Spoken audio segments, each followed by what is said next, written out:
नमस्कार दोस्तों।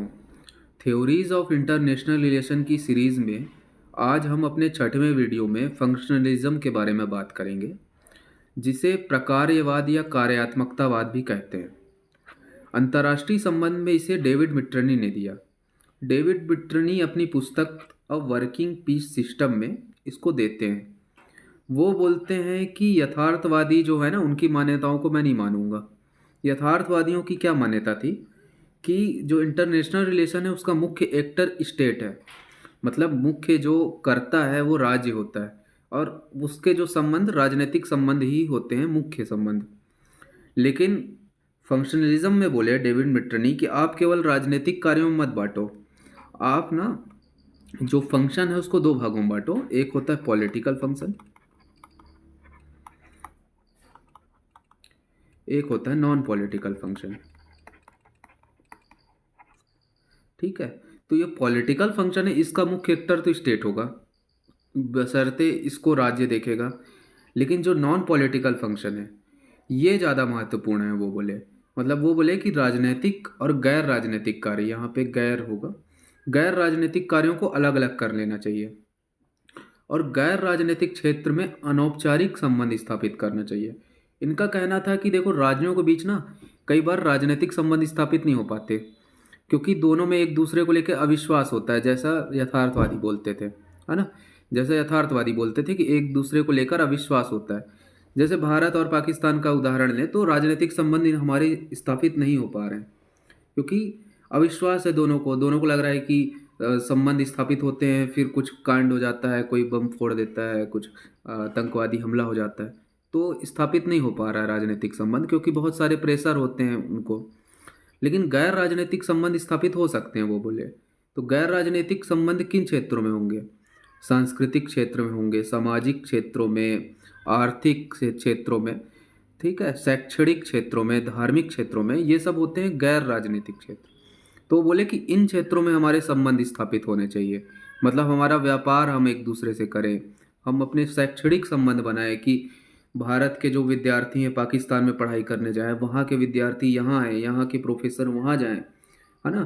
सांस्कृतिक संबंध हो कि वहाँ के जो लोग हैं वो भारत में घूमने आए, यहाँ यहाँ जो भी उनकी घूमने की जगह है वहाँ घूमने, भारत के लोग वहाँ जाएं कि जो भी इंडस वैली सिविलाइजेशन की जगहों में घूमे, या फिर तक्षशिला विश्वविद्यालय वहाँ पे पुराना जो हमारा था उसको देखें, उसकी कैसा था। तो जब ये गैर राजनीतिक संबंध होंगे, और जब आर्थिक संबंध भी गैर राजनीतिक संबंध होते हैं कि एक दूसरे से आर्थिक संबंध स्थापित कर लें, तो इससे ना आखिरकार फिर राजनीतिक संबंध भी बेहतर होता है, इनका मानना था। तो ये बोलते थे कि तकनीकी व वैज्ञानिक क्षेत्रों में सहयोग के द्वारा राज्यों के मध्य संबंध बेहतर हो सकता है। हम तकनीकी क्षेत्रों में सहयोग करें, वैज्ञानिक क्षेत्रों में सहयोग करें, है ना। तो यथार्थवादी मान्यताओं का स्वीकार कर देते हैं, बोलते तकनीकी क्षेत्रों में आप सहयोग करो ना, वैज्ञानिक क्षेत्रों में सहयोग करो, और जिससे आपका राजनीतिक संबंध अंततः अच्छा हो जाएगा। तो ये पीस मील को बढ़ावा देते थे, बोलते थे क्रमिक सहयोग होना चाहिए, मतलब कि हम अपना सांस्कृतिक संबंध अच्छा करें, कि है ना। जैसे अभी अभी एक वहाँ की महिला आ गई थी सीमा हैदर भारत में शादी करके, तो हम उसके खिलाफ हो गए थे बहुत लोग। लेकिन नहीं भाई, वो सांस्कृतिक संबंधों का निर्माण कर रही थी हमारे दोनों देशों के बीच। सीमा हैदर वो पढ़ी होगी फंक्शनलिज्म कभी, तो वो सांस्कृतिक संबंध का निर्माण कर रही थी, दोनों देशों के बीच वैवाहिक संबंध निर्माण कर रही थी। तो उसको तो ब्रांड एम्बेसडर बना देना चाहिए सांस्कृतिक संबंधों का। तो जब सांस्कृतिक संबंध स्थापित होंगे, उसके बाद आर्थिक संबंध स्थापित होंगे, तो इस तरह से जब क्रमिक जब हमारा सहयोग बढ़ेगा तो अंततः राजनीतिक सहयोग भी होगा, तो दोनों देशों के बीच संबंध अच्छे हो जाएंगे, ऐसा डेविड मिट्रनी बोलते थे। और वो बोलते थे कि गैर राजनीतिक सहयोग संगठन की स्थापना होना चाहिए, मतलब गैर राजनीतिक सहयोग होना चाहिए।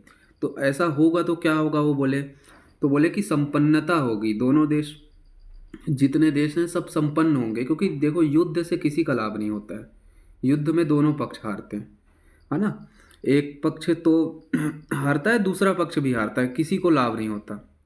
तो अगर गैर राजनीतिक संबंध अच्छे होंगे, जब देशों के बीच सहयोग बढ़ेगा तो संपन्नता सुनिश्चित होगी, युद्ध की प्रथा कम होगी, है ना, दुनिया में शांति आएगी।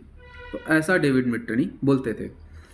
अगला एक और है नियो फंक्शनलिज्म, जो अर्नेस्ट बी हास लेकर आते हैं। अर्नेस्ट बी हास ना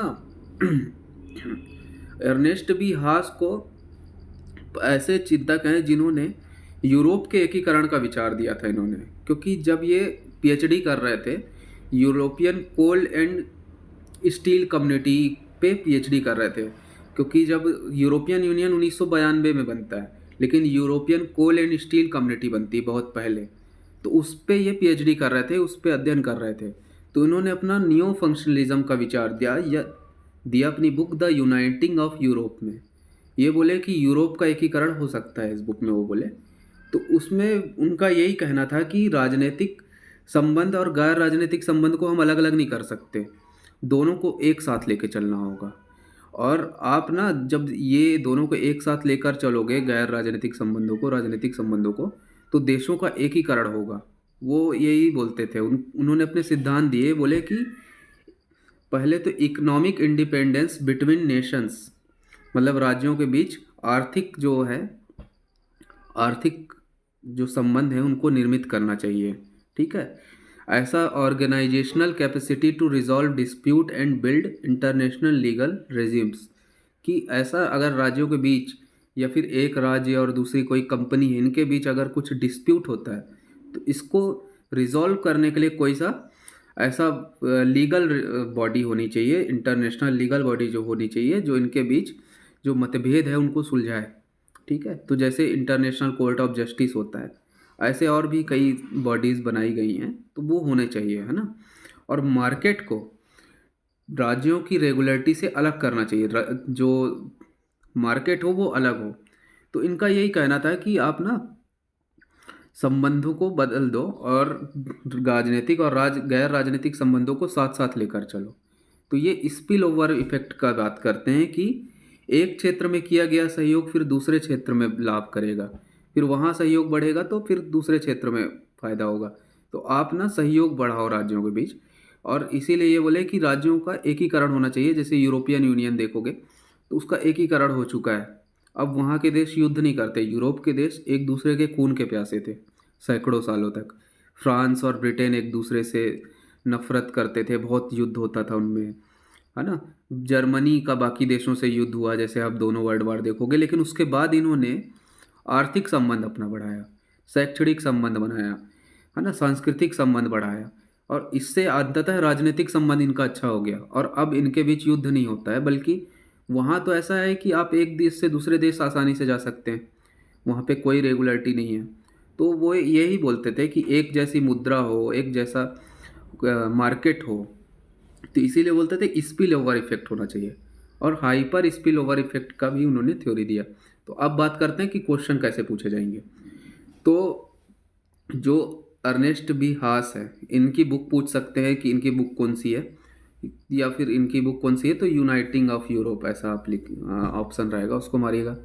नियो फंक्शनलिज्म किसने दिया था, तो अर्नेस्ट बी हास ने दिया था, है ना। इनकी थ्योरी पूछेगी जाएगी कि इन्होंने कौन कौन सा सिद्धांत दिया। तो इनका एक सिद्धांत है स्पिल ओवर इफेक्ट, एक है हाइपर स्पिल ओवर इफेक्ट, है ना, क्या है, दूसरा है हाइपर स्पिल ओवर इफेक्ट। तो इतने ही प्रश्न आएंगे इनसे, और थोड़ा सा इनका जो बात किए हम सिद्धांत, उनसे सवाल आ सकते हैं कि क्या कहा था इन्होंने।